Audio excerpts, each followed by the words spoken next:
all those late nights walking through front doors at daybreak. Raise all of your glasses high. This one's to all of us sitting around here on Friday night. 18 Mondays and sitting staring at the clock, dying to get away. Don't look back and ignore regrets. We've only got 2 days and time won't wait for us.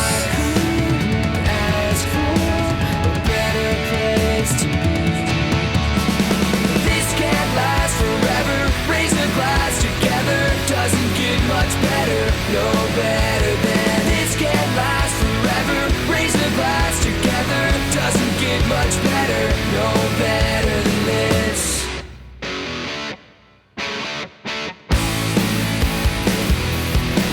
I've been to hell and back, all the snowstorms in the bathroom stalls that you poured me out of. I'll be there like you've been there. My words, my bond, don't stand alone. You can count on me. I couldn't ask for a better place to be. This can't last Passengers trapped in this glass together. Doesn't get much better. Can you hear? This can't last forever. Raise a glass together. Ångestmask från komposition. Better, no better than this. We fight this fight to stay free. Never say never.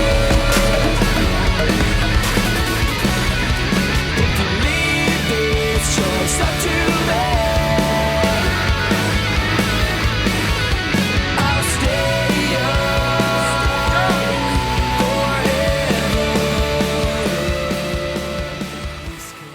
The raft should inflate in 20 to 30 seconds, and as it does, it will burst open the tapes that secure the case. The cylinder contains more gas than needed, and you might hear hissing as the overpressure relief valve vents the excess. It is possible that the life raft will inflate upside down. If it can't be righted from the vessel, a crew member wearing a life jacket will have to do it from the water. Do this as soon as possible, because if water fills the canopy, it will be much heavier and more difficult to right. Grab the righting strap and put your feet on top of the cylinder. Use your weight to heave the raft upright. If safe to do so, you can pull the life raft alongside for boarding. It's preferable to board it directly from the vessel.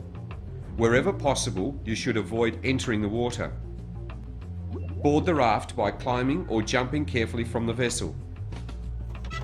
If you have to jump into the water to board the raft, do so from the lowest point of the vessel. Keep your elbows tucked in, cover your nose and mouth with one hand, and hold the front of your life jacket down and close to your chest. Enter the water upright and with your legs straight and together. Never dive in head first. To enter the raft, place your feet onto the ladder and grab the boarding tapes as far inboard as possible. If you have to assist others into the raft, use the life jacket's buoyancy to assist the entry by pushing down to create a rebound effect that helps to lift the person into the raft. If you have to rescue survivors, use the rescue quoit and line. You may be able to throw the quoit to them. To avoid losing hold of the quoit, the survivor should wear it as high as possible on one arm. Set the sea anchor to prevent the life raft from drifting too far from the abandoned boat position. Activate the EPIRB, check the equipment in the life raft, and inspect for and attend to leaks and damage. Attend to any sick or injured people and issue anti-sickness tablets if you have not already done so. Pay particular attention to people who are wet. They are at risk of hypothermia. Do what you can to keep them out of the wind, get dry if possible, and huddle for warmth.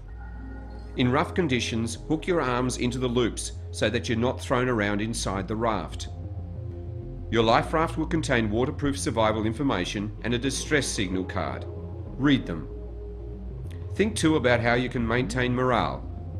Keep people positive and active. In the first 24 hours, don't drink any water. Exceptions can be made for injured or sick survivors. Collect whatever water you can. Collect rainwater through the catchment tube in the canopy and fill every container possible. You can collect condensation from inside the canopy by using the sponge. You should drink the water you've collected before the packaged water. Never drink salt water. It will increase thirst and dehydration. You should be ready to signal to aircraft or vessels at all times. EPIRB stands for Emergency Position Indicating Radio Beacon. The EPIRB transmits the distress alert to a satellite. The satellite locates the EPIRB's position and relays the information to a land station, and in turn the land station relays the information to a rescue coordination center.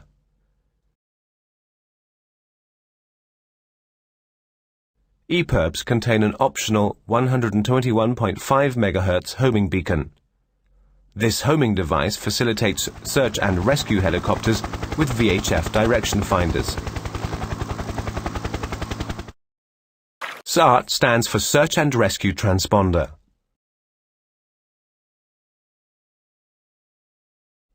It's a device for locating ships or their survival craft in distress. The SART operates in the 9 GHz frequency band, generating a series of dots when being interrogated by a search craft with an X-band 3 cm radar. As the search craft approaches to within 1 nautical mile of the SART, the 12 dots change to wide arcs and eventually into complete circles as the search craft nears the SART. For the person in distress, the SART provides a visual and acoustic indication when being interrogated. The detection range from a rescue ship to the SART is a minimum of 5 nautical miles, and from a search and rescue helicopter up to 40 nautical miles. The ship is the last resort in any emergency situation, so the order to abandon the ship should only be given in case there is no more hope of saving the ship, and if it is the only way remaining to save the lives of the crew.